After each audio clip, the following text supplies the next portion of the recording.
waa inuu sheego uusan qarsan qofka noocaas aan waajibkiisu waa in la dilo ummadda laga dhiciyo ikhwaani fillaah dad badan hadda waxay la yaaban yihiin inaan masjidkan hadda soo galay waxay leeyihiin warkan madabaala waa la dilayaa maxaa meesha soo geliyey أعتقد أن الآجال بيد الله لا بيد البشر أجشوا إلهي باهيه وما كان لنفس أن تموت إلا بإذن الله كتابا مؤجلا نفنا إيضا وقت قيدي لقارين مرضي ما نيسو وحان ليا دادك النوع عاسى عن أوضا يذونه عن اسكرد عنه aan diidno dulmigooda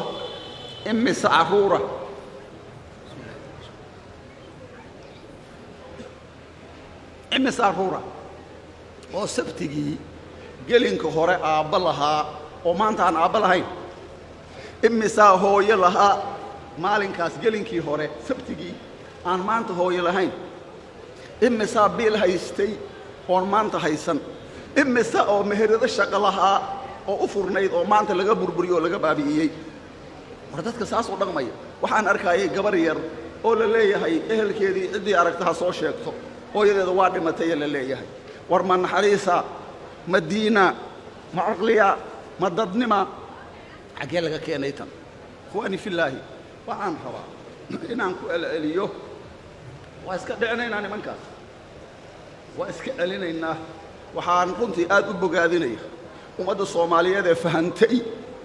hubku u aruursatay ee iska dhicin bilowday meelo badanna waa looga adkaaday hiiraan baa laga saaray masjid al-Gaduuda ugu dambeeyo hadda laga saaray meelo badanna waa laga saaraya kuwa waxaa laga yaabaa inay dhahaan war masjidkan marwaasay kula joogaan maxaad meel fog u sheegaysaa war waa dhuumanayaan hadday joogaan waa kaasay ha soo istaageen waa joognaa hadheen haddii kale annagaa joogno meesha dawladda joogto amniga joogo waa loo talinayaa xaqiiqduna sidaas weeyaan meel oo hadda ka reeban maamulka iyo dawladdu ma jiro masaajidda wa anna almasaajida lillaahi ilaahay baa iskale bal ka warrama qof rukuucsan iyo qof sujuudsan uu ka fakan waayo sheekh cabdiqaadir gacmay raxmatullahi calayhi isagoo masjid joogo rukuucsan ayaa rukuuca lagu dilay war nin rukuucsan nin dilay muxuu yahay berigaasaan sheegay muslim tukanayo masjid lagu dilo abu lu'lu al-majuusi baa soo bilaabay majuus buu ahaa gaal buu ahaa umar buu dilay umarna shahiidul mihrab buu ahaa saas weeye sheekh cabdiqaadir raxmatullahi calayh marka waxaan leeyahay aan nimankaas aan u midowno aan iska dhicinno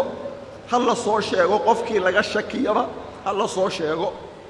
qolada amniga qolooyinka amnigoo idin dhow u sheega insha allahu waa laga adkaanayaa nebiga ballan qaaday khawaarijtu waa laga adkaanayaa dhulkan waa laga nadiifinayaa Soomaaliya xur bay noqonaysaa way ka samata baxaysaa baraari iyo barwaaqayna gaaraysaa biidin illaahi tacaala warku waan badiyey intaasaan dhihi rabay raalli ahaada masjidka dad badan oo ku jiray waxaa laga yaabaa inay dhaheen mukhtaar hadduu soo galay kolay bama yeeri doone ka fogow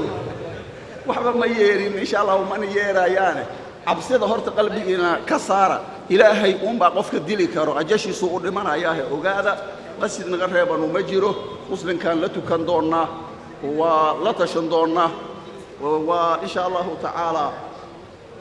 la shaqayn doonnaa waxaan diyaar u nahay wax walba oo khayra ummadda inaan insha allahu tacaala aan kula dhex jirno ayaan rajaynayna waxaan ku soo gabagabaynayaa